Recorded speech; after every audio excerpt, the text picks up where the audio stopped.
Alright, mga kaibigan, manunod na naman po tayo ng balita. Ito'y galing sa Balitang Pinoy TV. Nasa description niyan, ito ang title. Grabe to, shocking ang lahat, kakapasok lang. Breaking news, halalagot. Ay, baste, pumalag na. Yan. Ang hulaan ko, no? Kasi itong mga taga-kabila, inaangkin ata yung credit grabber, kumbaga, yung tulay. No?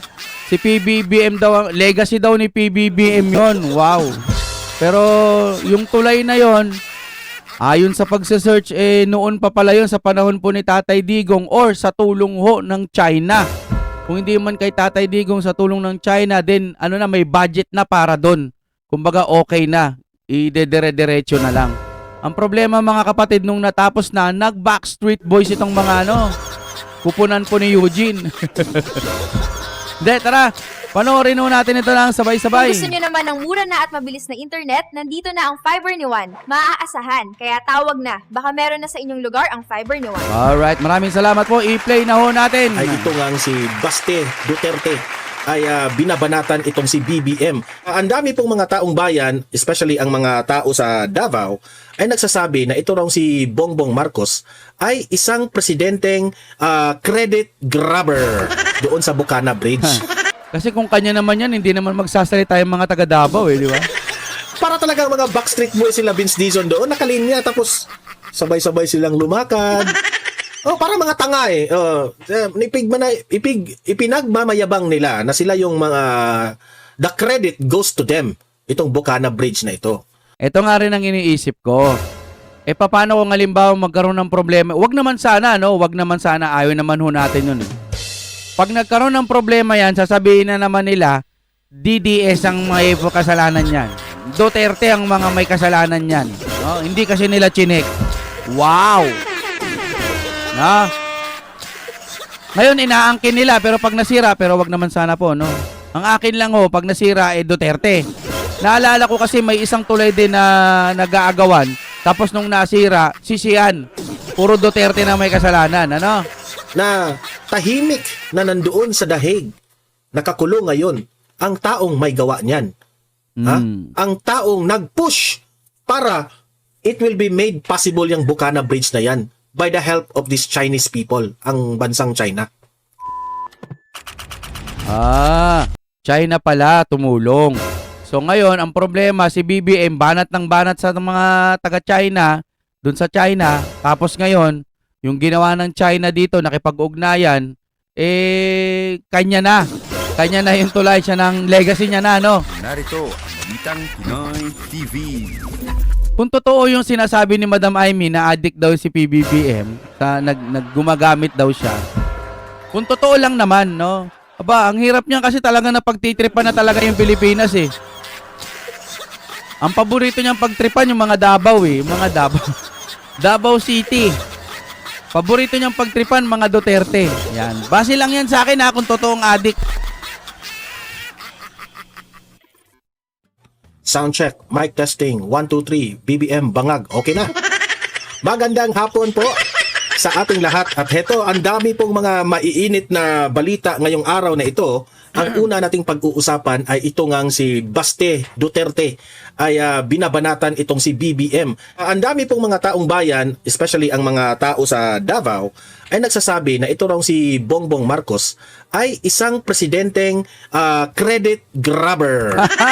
Kasi alam naman nila ng mga taga Davao na pinupunduhan niya ng bansang China sa panahon po ni former President Duterte, yung Bukana Bridge na yan. Pero ngayon, parang ipinilabas ni Bongbong Marcos na pinipressure raw niya ang DPWH na bilisan nyo ang paggawa ng Bukana Bridge kasi i-inaugurate na natin at handa na nating buksan. Mamaya, so much with that Ano bang sinabi ni Baste Duterte kay BBM? Itong si BBM ay nakakantsawan tuloy ni Baste Duterte. Kasi epal mahilig mang credit grab, okay? Yan mamaya ang ating papanoorin, okay? Pero guys, bago ang lahat, bago natin ito pag-uusapan, help me po na i-like muna at i-share itong video na ito para guys kakalat ito sa taong bayan. Okay, sabay-sabay natin i-like muna at i-share itong video natin, Facebook at YouTube. 1, 2, 3, go! Ayun nga mga kapatid, no, malaking tulong ho kasi sa amin pagka nila-like nyo yung video. Parang maging ugaliin nyo na po. Kung okay lang naman sana total nanonood kayo, pindot nyo naman po kayo ng like. Maraming salamat po, no. Papindot naman Breaking po. news ito, so sabay-sabay natin i-follow, i-subscribe, Facebook. Ay, hindi pa pala tapos si Kuya. Yan, di, napaka-importante po kasi sa amin pag pumindot po kayo ng like. Bumisita kanina, no, nag-trending yung mga pictures ni Bongbong Marcos doon sa Bukana Bridge. Para talagang mga Backstreet Boys sila, Vince Dizon doon, nakalinya, tapos sabay-sabay sila. Hindi, wag naman Backstreet Boys pala, no. Wag naman. Ano lang, trying hard, ganyan. Kasi pag Backstreet Boys, ang pupugi naman. Talented naman. Talented siguro sa pag-credit grabber. Lang lumakad. Oh, para mga tanga eh. Ipinagmamayabang nila na sila yung mga, the credit goes to them. Itong Bukana Bridge na ito. Grabe naman sila. Na tahimik na nandoon sa dahig, nakakulong ngayon, ang taong may gawa niyan. Ha? Ang taong nag-push para it will be made possible yung Bukana Bridge na yan Ang ganda, by the help no? of these Chinese people, ang bansang China.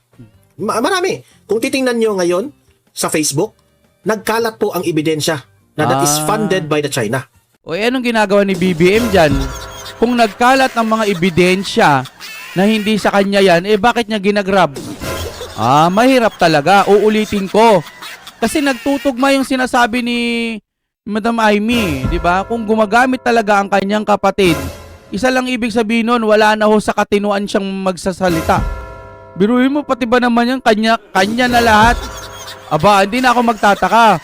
May lumabas kasi na report nun, ewan ko kung sa Abante. Basta nandito rin sa vlog ko ata yun. Ang parang sinasabi niya na kapag nakatapos daw ang isang college, ang isang mamamayang Pilipino o isang estudyante, tagumpay daw yun ng pamahalaan niya. Sino nakaano sa inyo nun? Mga kapatid, wala kasi tayong patunay eh. Pero sabihin na lang natin na peke yun. No? Pero may nakita ko kasi ako, correct me if I'm wrong. Kapag ka nakatapos daw ang isang estudyante, tagumpay daw ng isang Pilipino pag nakagraduate. Ikaw pa nagpag-aral, ikaw bang nagsustento sa estudyante para makapagtapos?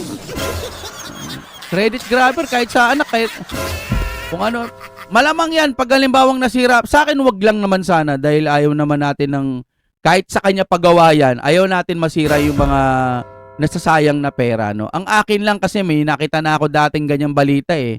Pinagmamalaki yung tulay, nag-aagawan, tapos nung nasira yung tulay, aba, sandamukal na, Duterte daw yun, legacy daw ng Duterte. Wow! Eto, kanya na. Kasi matibay. So, legacy. Okay, tinutulungan tayo kung paanong negosasyon yan, no? With the Philippine government and the Chinese government. Okay? So, Hindi niya kasi makurakot yung naging pondo niyan kasi nga nakalatag na. Kaya siguro lang, no? Credit grabber na lang. Kunwari siya na lang ang no? Pag ganyan, no, kung totoo man ito, ang kapal naman na ng muka. Sobrang kapal na ito ho ng yung muka. banat ni Basti Duterte. Ayan, nakatikim katuloy dito kay Basti Duterte. Okay? So, ito yung balita. Galing ito sa gikan sa masa para sa masa. Okay? Ito yung balita ngayon Nasa Davao si Marcos Jr. Dumating na sa Davao City si Pangulong Ferdinand Marcos Jr. upang, for sure, nagsuka-suka na yung mga tao dyan, nakakita ni BBM. Upang simulan ang inspeksyon sa 3.126 billion Davao River Bukana Bridge.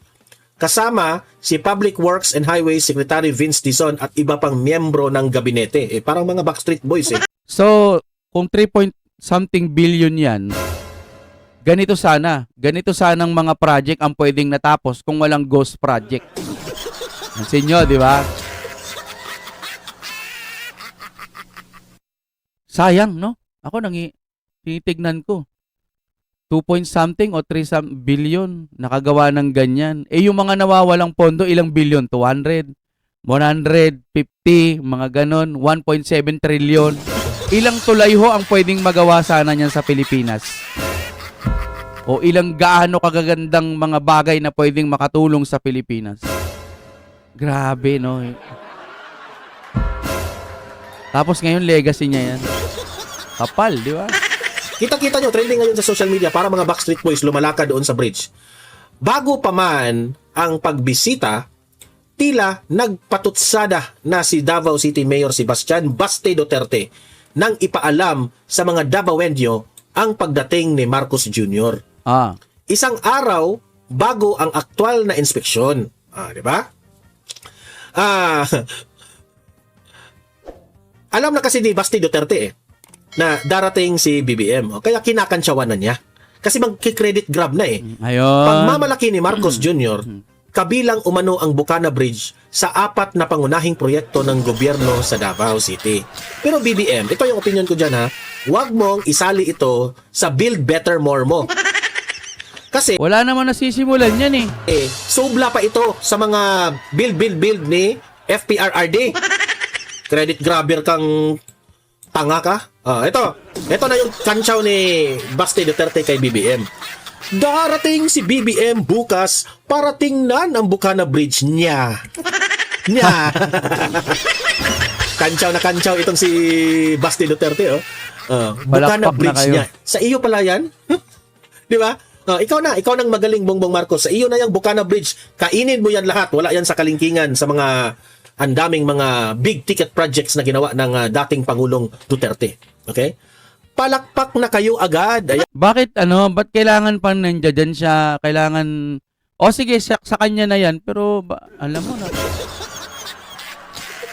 pera naman ng taong bayan din yan Huwag ka na parang sobrang achievement mo naman na yan. Basic naman na sa mga Duterte yung ganyan Pero parang masyadong exage naman. Hindi naman sa bitter ako, no?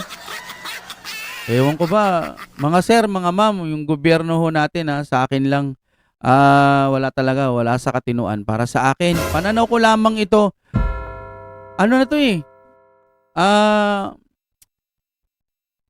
wala tayong, kumbaga stand tayo na-stand Kumbaga ito na yung ito yung Duterte, okay na tayo niyan. Yeah. Tapos biglang paangat na, no?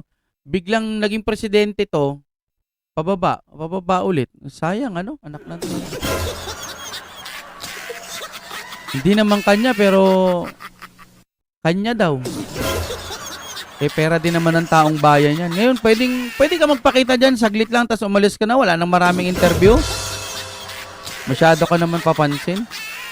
Pansin na pansin ka na nga ng mga kababayan natin Ito pang isa, sino ba tong katabi niya na hindi mo alam kung... Mga kaibigan, lagi ho tayong magmamatsyag. Matatalino naman ng mga tao, bukod pa doon, mayroon na tayong social media. May SOCMED na tayo. May Facebook, YouTube, TikTok, kung saan pwedeng pumunta yung mga kababayan natin para malaman yung katotohanan. Kasama po tayo sa mga tumutulong dyan na magbigay ng reaksyon at opinyon, totoo man o hindi, basta doon tayo sa Duterte. Bakit? Ito kasi yung totoo. Sila, hindi ko alam. Hindi naman nila dati binibida yan mayroon kaming ginagawang tulay sa ganito. Wala namang ganun Ang sabi niya lang sa SONA, may 5,500 flood control. Wala naman siya sinasabing ganitong tulay. Pagkakaalala ko, kung meron, salamat. Pero wala naman siyang binanggit na may ginapagawang tulay doon. Legacy natin yun. Hintayin nyo, matatapos na yun sa susunod na taon. Wala namang ganun. Ang sabi niya, flood control. Diba, mga kapatid? Wala na tayong oras. Hayaan nyo na to. Wala Alam naman ng mga tao Kahit siya alam niya, marami nang natatawa sa kanya Diba? Hanggang dito na lang tayo, mga kapatid. Puntahan yung Facebook niyan. Tignan mo, tsaka yung mga ibang katropa niya, naka-disable yung tawa. Hindi nakikita. Kasi alam nila natatawa na yung mga kababayan. Sinusubukan na nilang legacy. Ano ba yan? Tatandaan nyo na, ganyan. Yan. Sa pamamagitan ng, kung totoo man kung totoo, base ito sa sinasabi ni Madam Aimee, kung totoo talagang ikaw ay gumagamit, nako, kung ako sa'yo, magparehab ka na o kaya magpa-check ka, magpagamot ka. Yun ang pinakamagandang magagawa mo sa katawan mo. Dahil pangit kung mamamatay ka, ang record mo dito sa mundo, puro kasamaan, puro panggagago, puro pangungurakot. Kung lang kasi pag totoong may langit at totoong may impyerno, masakit mapunta sa impyerno. Kaya kung kaya mo pang magbago, subukan mo. Kasi baka hindi ka na rin tanggapin sa impyerno niya kung sakali. No? Kung sakali. Ay, nako mga kababayan. Wala eh. Tiis-tiis tayo. Matagal-tagal pa to. Ilang taon pa? 3 taon o 2 taon na matagal-tagal. Tagal pa mga kapatid. Tiis-tiis lang tayo. Makakausad din tayo someday.